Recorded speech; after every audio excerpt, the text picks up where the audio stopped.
안녕하십니까. 수석학원 대동학원 수학과 대표 강사, 수학 강사 백영식입니다. 자, 일단 이번 2025학년도 9월 모의평가 시험 치느라 대단히 고생하셨습니다. 이번 여러 매스컴에서 9월 모의평가 수학 영역에 대해서 쉬웠다, 어려웠다 이런 말이 많은데 오늘 이 시간을 통해서 정확하게 어떻게 출제가 되었으며 그다음 평가원이 지금 원하는 방향이 뭔지 의도를 파악을 해보고 그다음에 이번 시험의 핵심 문항과 주요 특징 그리고 이제 수능 얼마 안 남았는데 어떻게 수학 공부를 마무리해야 되는지를 알아보는 시간을 갖도록 하겠습니다. 자, 출발하시죠. 일단 시험이 끝나고 나서 전체적으로 난이도가 쉬웠다. 뭐 이렇게 평가가 나오고 있긴 한데 우리가 이제 평가원이 원하는 이제 의도, 방향성 그리고 이제 앞으로 수능이 출제될 거를 대비를 하고 이 시험을 봐야 되기 때문에 여러 가지 요인이 많고 현장에서 직접 느끼는 부분은 또 다를 수 있기 때문에 어떤 부분에서 우리가 분석해 볼 만한지 그리고 수능 대비를 어떻게 고려를 해야 되는 건지를 말하고자 합니다. 그래서 오늘은 이제 경향 및 총평을 살펴볼 거고요. 그 다음에 이제 주요 특징, 이번 시험의 주요 특징 살펴볼 거고, 그 다음에 과목별 핵심 문항, 그 다음에 최종적으로 수능을 어떻게 대비할지를 하겠습니다. 자, 첫 번째로는 경향 및 총평입니다. 일단 첫 번째, 1번 내용으로는 통합형 수능, 그러니까 2022학년도 수능 이래 가장 쉬운 평가 모의고사라고 말씀을 드릴 수 있어요. 이번에 난이도를 조금 많이 낮췄습니다. 밑에 아래쪽에 가채점 기준표를 보면 우리 커트라인인데 작년 9평에 1등 컷이 88점이었습니다. 수학이. 그다음에 작년 수능은 84점이었고요. 그다음에 이번 석 달 전에 치러졌던 6월 모의평가에서는 1등급 커트라인이 무려 78점이었습니다. 이렇기 때문에 조금 어렵다라고 평가를 받고 체감 난이도는 실제 난이도보다 좀 더 어렵게 느껴질 것이다라고 평가를 받고 있는 게 지금 현재 2022학년도부터 시행되는 통합형 수능에서의 수학 영역의 난이도입니다. 근데 이번에 9월 모의평가, 즉 2025학년도 9월 모의평가를 보게 되면 1등급 커트라인이 지금 92점으로 예상이 됩니다. 상당히 쉽게 출제가 되었고요. 이 근거는 이렇게 출제한 이유와 그 근거는 추측해 볼 수 있는데 그거는 3번 내용에서 같이 말씀을 드릴게요.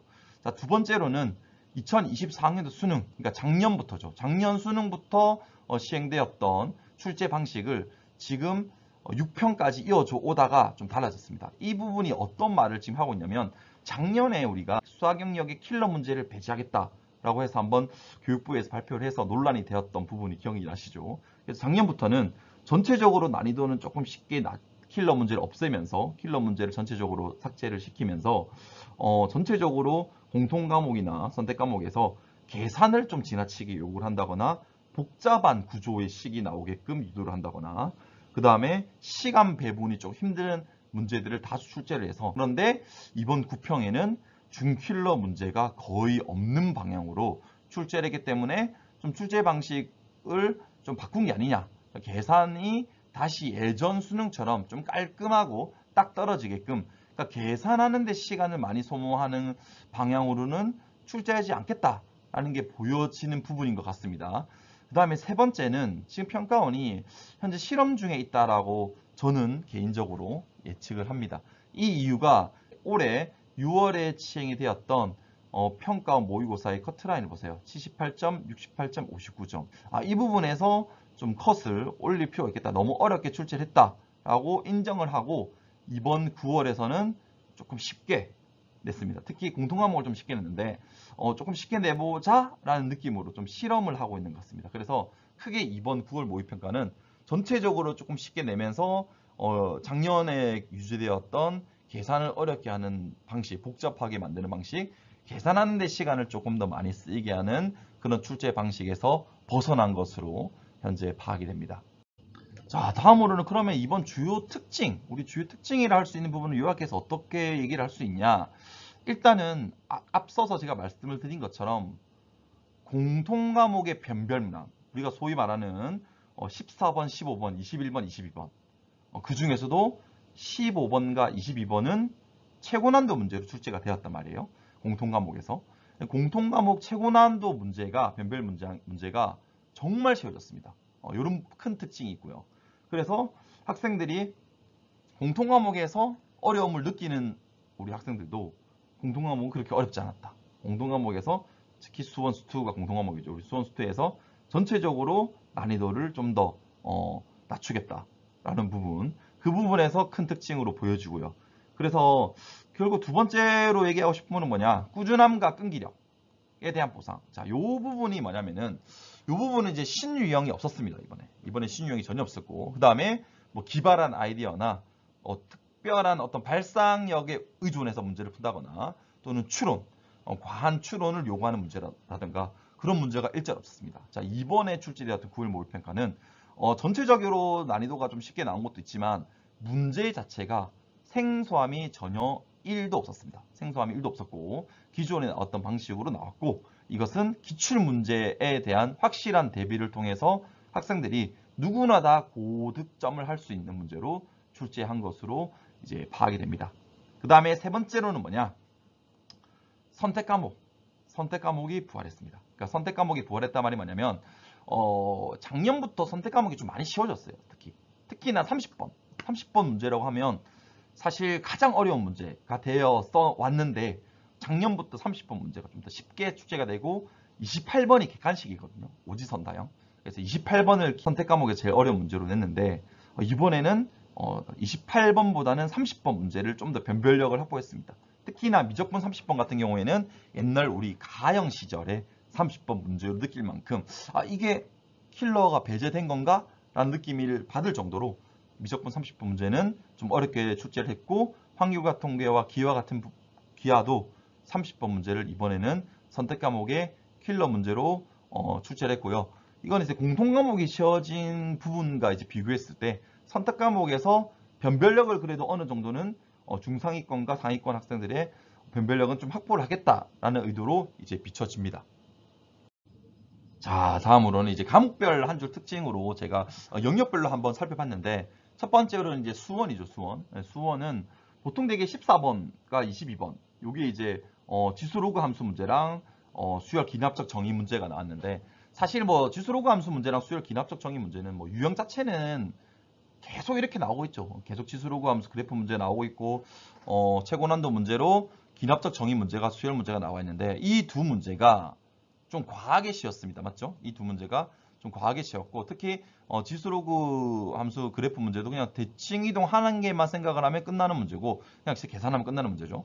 그 다음에 22번, 원래 이 기납적 문제가 조금 어렵게 출제가 돼서 학생들이 많이 힘들어하고 어떤 규칙성을 물어볼 수도 있고 좀 복잡하고 풀이가 길고 이래야 되는데, 이번 22번 기납적 정의 문제는 대입을 하면 쉽게 나오는 일명 출제 대입법으로 쉽게 풀리기 때문에 전체적으로 난이도가 하락했다라고 볼 수 있고요. 그다음 두 번째로는 이제 수투 문제입니다. 원래 수투가 공통 과목에서 이 미분 가능성이랑 이 다항함 추론하는 문제가 항상 나왔는데, 이번에는 이 미분 가능성과 다항함 추론을 하는 문제들이 전혀 필요가 없는 최초의 시험이죠.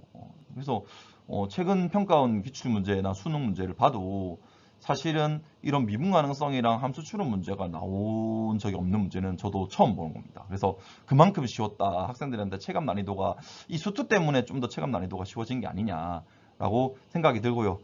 그 다음에 학률과 통계 같은 경우에는 워낙 지금 최근에 학통 이번 9월 모의평가뿐만 아니라 확률과 통계는 최근 기출 유형으로 전형적인 문제로 유행을 내기 때문에 완전 획일화되어 있습니다. 그래서 확통을 준비하는 이제 학생들은 확률과 통계가 점수가 조금 더 안 나오신다면은 기출만 파더라도 사실 문제 없어요. 특히 확률과 통계 같은 경우는 이제 NG를 볼 필요가 없을 정도로 조금 더 이제 정형화된 유형으로 나오고 있고요. 그 다음에 미적분 같은 경우에는 30번 문항, 이 30번 문항이 가형 시절에 킬러급 문항으로 출제가 되었고요. 뒤쪽에서 좀 더 살펴보도록 하겠습니다. 그 다음에 이제 기하 같은 경우에는 이제 공간도형과 구의 방정식과 벡터 연산에 초점 맞춰가지고 문제를 풀면, 이것도 이제 사실 구방 같은 경우에는 기출 문제가 상당히 많습니다. 그래서 확률과 통계로 마찬가지로 이제 기하를 하시는 분들도 이제 구의 방정식을 좀 더 확실하게 하시고 벡터의 시점만 잘 잡아서 벡터 쪼개기로 연산에 초점 맞춰서 풀어 나가시면은 크게 어렵지 않은 기존에 나와 있는 택틱으로 문제가 출제되기 때문에 이 부분에 초점 맞춰서 하면은 크게 어렵게 없게끔 이번 9월 모의평가에 보면은 크게 이렇게 한 줄로 우리가 평가를 할 수 있을 것 같습니다. 자, 그러면 이제 과목별 핵심 문항을 좀 살펴봅시다. 자, 수어는 22번이죠.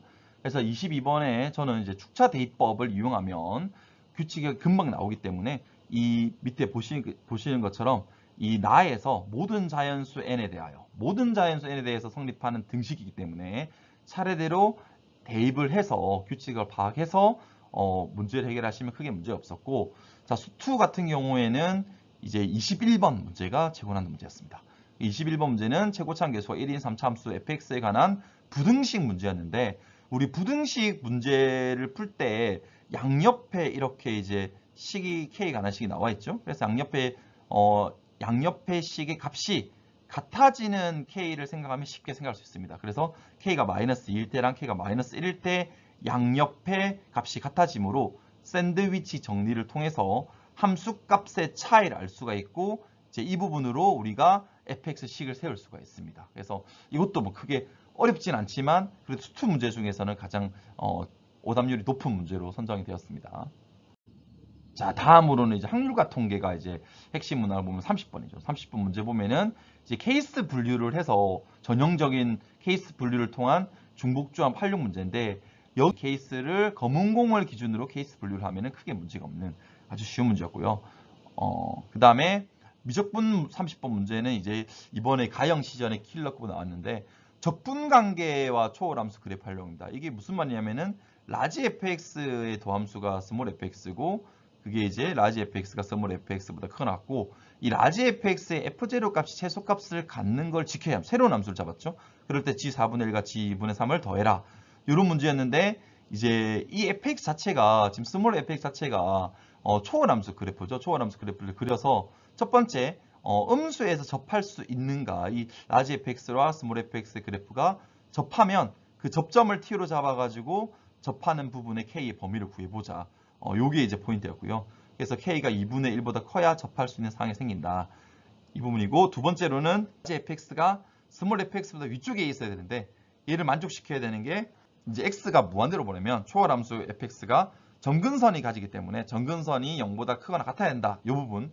그래서 스몰 fx를 적분해 보면 라지 fx가 이렇게 0의 왼쪽과 0의 오른쪽에서 케이스 펑션이 됩니다. 맞죠? 케이스 펑션이 되니까 이 적분상수 C1과 C2의 관계가 이렇게 나와 있는데, 미분 가능이니까 연속이므로 0에서 연속이 돼야 되기 때문에 이 C2가 C1-2고, 이 점근선이 0보다 크거나 같아야 되니까 C1이 2 이상이다. 이 부분이 좀 핵심이었습니다. 그래서 이 점근선만 파악을 하면 사실 이제 우리가 접할 수 있는 사항 K가 2분의 1보다 큰 사항, 여기 2분의 3에 해당되겠죠. G2분의 3 구할 때, 여기 G2분의 3 구할 때 접하는 부분에서 이 C1이 2 이상이다. 이 부분을 써가지고 우리가 F0의 최소값을 구하면, 이것도 사실 킬러 문제로 냈지만 시간이 조금 더 있었으면은, 앞쪽에서 시간을 많이 단축해서 왔으면은 사실 학생들은 그렇게 어렵지 않게 풀 수 있는 문제로 판단이 됩니다. 네. 자, 그럼 이제 최종적으로 이제 수능이 얼마 남지 않는데 이 수학 영역을 어떻게 공부를 해야 되는가를 살펴봅시다. 첫 번째로는 지금 최근에 이번 6월 모의평가도 그렇고 9월 모의평가도 그렇고 신유형이 나오지 않습니다.